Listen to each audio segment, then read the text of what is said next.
You may remember last week I wasn't able to get out into the national park as I would normally, and so I was restricted to shoot in the village where I live. Well, this week things have got a little bit worse for me and I actually picked up an injury, and so I can't head out into the fells as I would like, and so I've got to come up with another plan.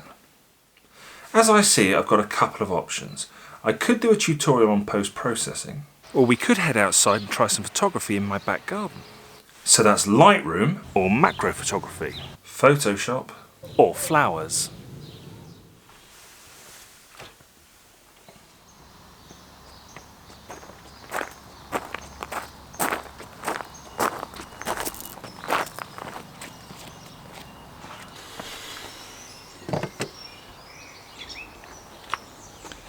Well, was it ever really in doubt? Now, if any of you are disappointed by that decision, I will put out some Lightroom tutorials on my Facebook page for you to all check out. Now, we've only got a small garden. It's what, 25 square meters, something like that.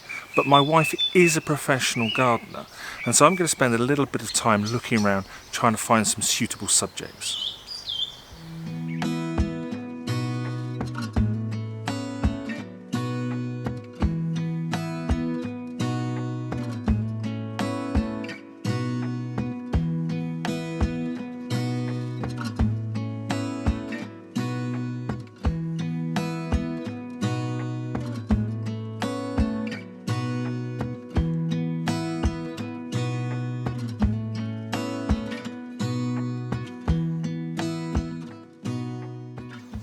Now, I'm not a macro photographer, and this is by no means a macro photography tutorial.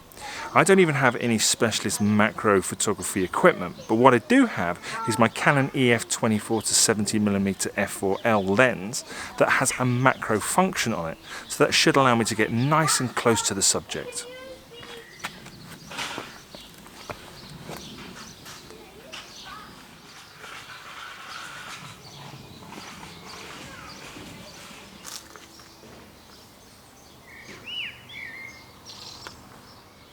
I'm going to start with one of these beautiful little purple round efforts, and as you can see I'm set up about 15 centimeters away. I'm focused on the very tip of the stamen, but I'm not sure which aperture to use, so I'm going to start at f4 and work all the way back to f16 and then see which of those gives me the best combination of sharpness and shallow depth of field.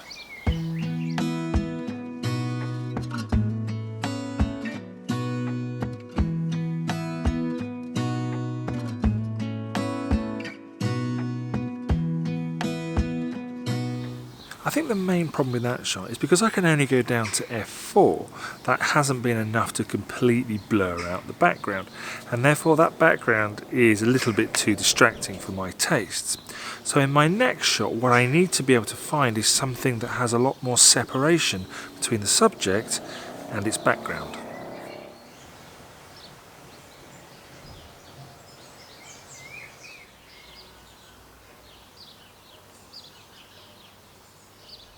So in my search for something that has a lot more separation between it and its background, I found this frothy white jobby.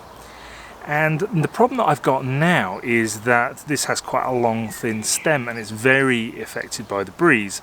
So the depths of field that I'm using at the moment are so shallow that even the slightest movement is throwing the bit I focused on out of focus.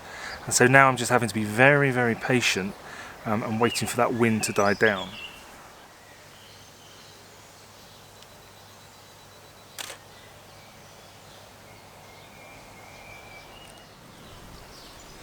By sheer fluke, I think I've managed to get one shot that's reasonably sharp.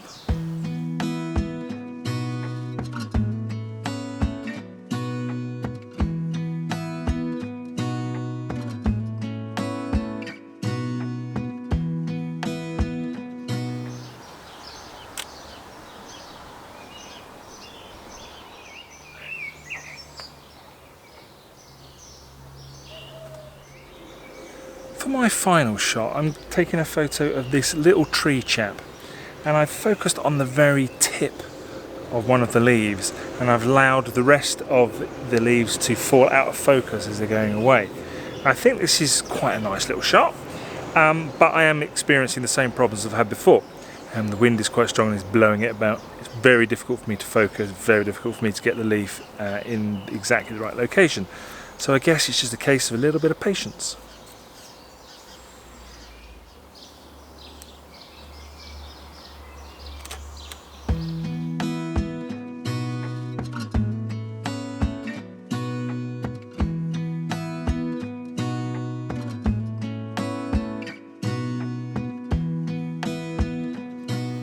Clearly macro photography is not as easy as it looks. Will I try more in future? Well, yesterday I was out shooting a collaboration with Sam and Hannah Bowes, and I was chatting to Hannah, who's more of a wildlife photographer, and she was saying that when it comes to landscapes she likes to focus on abstract compositions, and I think that's something I might try a bit more of in future and use some of the skills that I've learnt today. So keep an eye out for that in future videos.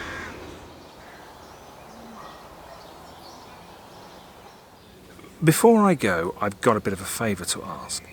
In last week's video I shot 5 black and white photos, and that's inspired me to do a video about black and white photography. Unfortunately, I don't know a great deal about it. I think last week I got quite lucky. And as you know, I'm always looking for ways for you guys to get more involved in my channel. And so what I'd like to do is I would like you guys to share your best tips for black and white photography on Instagram, along with a photo that illustrates that point. And then I will pick my favourite 3 and go out and try and recreate them and showcase your work. So if you're up for that, remember to post your photos up to Instagram using the hashtag #ChrisSalePhoto, and keep an eye out for that video in future.